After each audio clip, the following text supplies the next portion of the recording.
Instituti Kombëtar i Shëndetit Publik ka bërë të ditur se Komiteti për Inteligjencë Epidemike dhe Komiteti për Sëmundje Ngjitëse kanë mbajtur takime ku kanë diskutuar situatën globale rreth përhapjes së virusit Nipah. Për RTK-n bën të ditur se sipas vlerësimit aktual të komiteteve, rreziku për Kosovën është i ulët, meqë edhe OBSH dhe organizatat e tjera kanë vlerësuar se shpërthimet mbeten sporadike, të lokalizuara dhe me mundësi të kufizuar të përhapjes përtej indis, ku janë zbuluar 2 raste.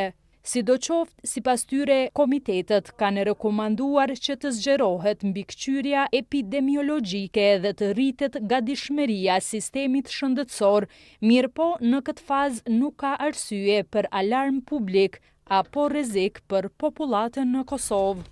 Mjeku Nasser Ramadani, njëherësh ish drejtues i IKSHBK-s, thotë se ekspertët e shëndetit publik theksojnë se virusi Nipah është i rrallë, por kur ndodhin shpërthime, pasojat mund të jenë shumë të rënda. Megjithatë, ai nënvizon rëndësinë e informimit që qytetarët të mos bien prej e dezinformimeve të ndryshme dhe për të mos shkaktuar panik të panevojshëm. Sipas tij, ky virus mund të kalojë nga kafshët të njerëzit. Burimet më të shpeshta të infeksionit janë lakuriqet e frutave, të cilat lloje nuk gjenden te ne dhe se aktualisht virusi nuk përhapet përmes ajrit. Ndërkaq, simptomat janë kryesisht ethe, dhimbje koke, konfuzion, vështirësi në frymëmarrje. Ai shton se deri tani shpërthimet janë të kufizuara në disa zonat e Azisë dhe është shumë i ulët rreziku për Evropën, Ballkanin, Kosovën dhe Shqipërinë.